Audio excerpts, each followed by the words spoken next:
कुसुमपुर नाम का एक शांत गांव था। उस गांव में एक बहुत ही आलसी और पेटू आदमी रहता था जिसका नाम था सुबल।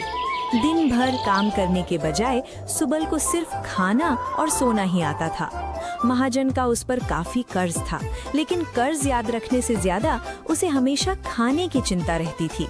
गांव के सभी लोग जानते थे कि सुबल सिर्फ खाता है और पड़े पड़े सोता रहता है। दोपहर का सूरज जब सर पर था तब सुबल घर के आंगन में नाक दबाकर खर्राटे लेकर सो रहा था। तभी धूप में सुहासिनी मटका लेकर घर लौट रही थी।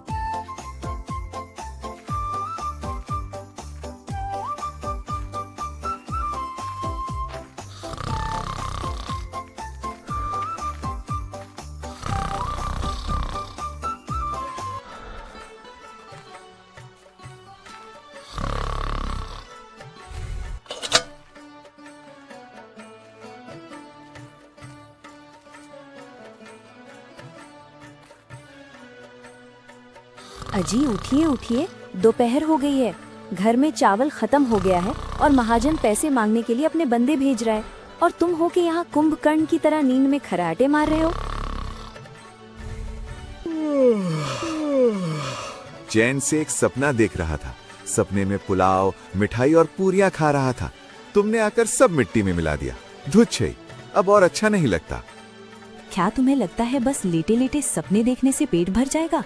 अगर काम नहीं किया तो कल से भूखा रहना पड़ेगा।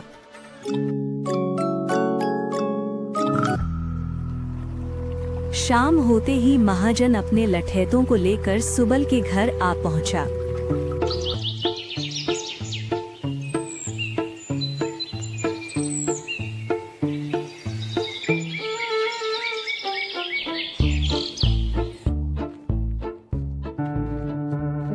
ए सुबल, शाम को बैठे बैठे अच्छा अच्छा खा रहे हो और सोच रहे हो कि मेरा पैसा दिए बिना बच जाओगे।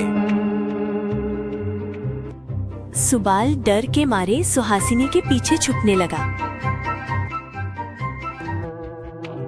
ए सुबाल, तुझे 7 दिन का वक्त दे रहा हूँ। अगर पैसा वापस नहीं किया तो याद रखना, तुम दोनों को इस जमीन से बाहर निकाल फेंकूंगा। अजी ऐसे नहीं चलेगा। रास्ते के मोड़ पर जो हमारा कच्चा घर है वहाँ एक ढाबा खोलते हैं। मैं खाना बनाऊंगी और तुम ग्राहकों को बुलाओगे।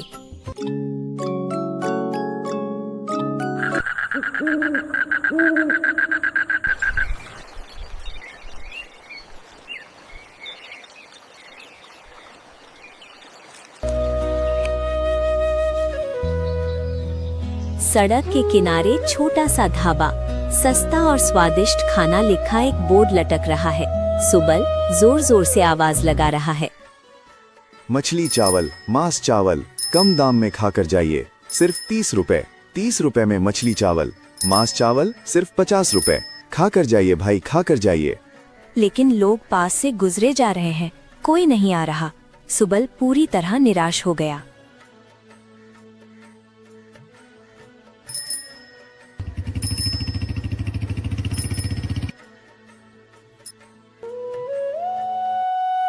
कोई नहीं आ रहा सुहासिनी, लेकिन बाजार करने के लिए जो पैसे थे वो तो सब खत्म हो गए। अजी जलाने की लकड़ी खत्म हो गई है। मैं लकड़ी लेने जंगल जा रही हूँ।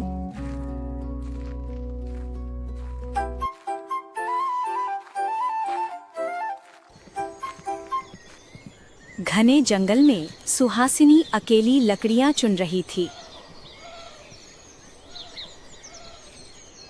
जंगल के एक कोने में एक हिरन बेहोश पड़ा था। सुहासिनी ने उसे देखा और तुरंत उसकी सेवा करने लगी।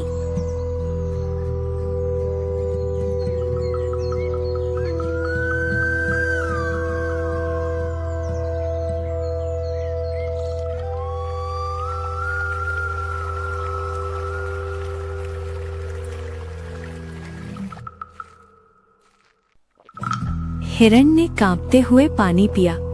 कुछ ही देर में उसकी आंखों में चमक आ गई। अचानक चारों तरफ एक नर्म रोशनी फैल गई और पल भर में उस हिरन से एक सुंदर परी प्रकट हुई।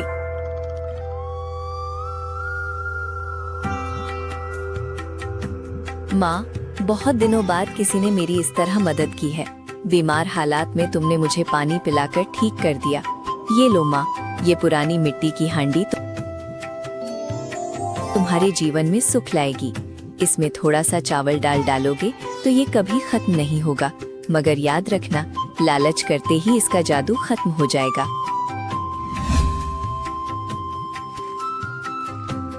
सुहासिनी हांडी लेकर खुशी खुशी घर लौट आई। अब सुबल के ढाबे में लोगों की भारी भीड़ जमा होने लगी है। सुहासिनी जैसे ही हांडी में थोड़े से चावल डालती है, हांडी में एक जादुई रोशनी चमक उठती है और देखते ही देखते वो स्वादिष्ट चावल से भर जाती है। आइए दादा, आइए दीदी, सिर्फ 30 रुपए में मछली चावल। जल्दी आइए, मौका हाथ से ना निकल जाए। अरे भाई, इतने सस्ते में इतना स्वादिष्ट खाना कहाँ से लाते हो? धीरे धीरे सुबाल और सुहासिनी की जेब पैसों से भरने लगी। उनकी किस्मत अब पूरी तरह बदल चुकी थी। अजी सुनिए, अब जाकर जमींदार का कर्ज चुका दीजिए। हाँ, सही कहा तुमने। अभी जाकर जमींदार का सारा कर्ज चुका देता हूँ।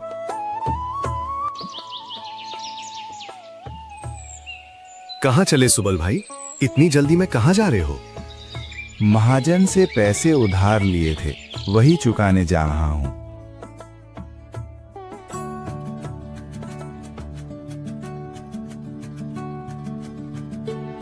जमींदार बाबू, आपका जितना भी हिसाब किताब था मैंने सब चुका दिया है।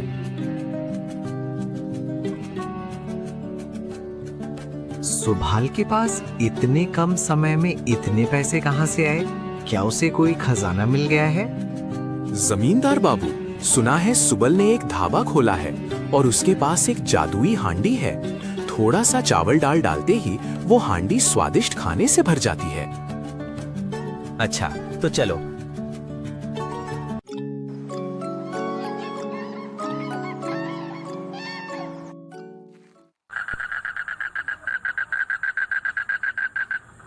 वो देखिए बाबू, घर के अंदर रखी वही हांडी असली जादुई हांडी है। आज अगर ये हांडी मैंने चुरा ली तो मैं इस इलाके का राजा बन जाऊंगा।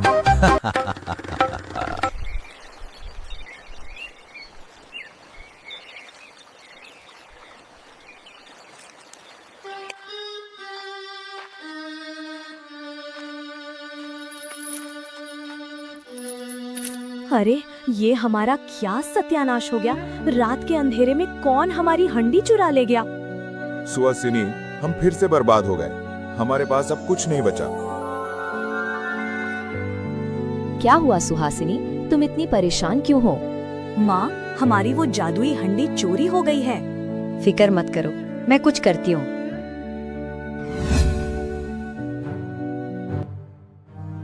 देखूं तो सही, इस हंडी के अंदर आखिर है क्या? अरे बाप रे, कोई मुझे बचाओ, बचाओ।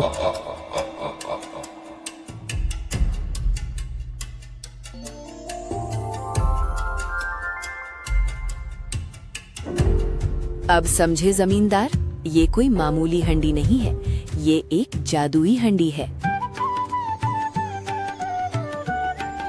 अरे जिन्नी, ये देखो हमारा हंडी चोर।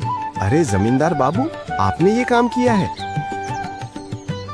सुहासिनी, ये लो तुम्हारी हांडी। धन्यवाद परी माँ, हमारी हंडी हमें वापस देने के लिए। आज से हम गांव के सभी लोगों को मुफ्त में खाना खिलाएंगे। गांव में एक बहुत बड़े भोज का आयोजन किया गया। सुहासिनी जादुई हांडी से लगातार स्वादिष्ट खाना बनाई जा रही थी। गांव के सभी लोग मजे से खाना खा रहे थे। चारों तरफ खुशी और उत्सव का माहौल था। कोई बैठकर खाना खा रहा था तो कोई अपनी बारी का इंतजार कर रहा था। गरम गरम खाने की खुशबू से पूरा गांव महक उठा था। हेलो दोस्तों, आप सब कैसे हैं? कहानी कैसी लगी? कहानी का कौन सा हिस्सा सबसे ज्यादा पसंद आया? कमेंट करके जरूर बताएं। आपकी हर राय मेरे लिए बहुत मूल्यवान है। और अगर आपको हमारी दोस्ती की कहानियाँ पसंद हैं, तो साथ बने रहने के लिए अभी चैनल सब्सक्राइब करें। आपका प्यार और सपोर्ट मुझे नए वीडियो बनाने का साहस देता है।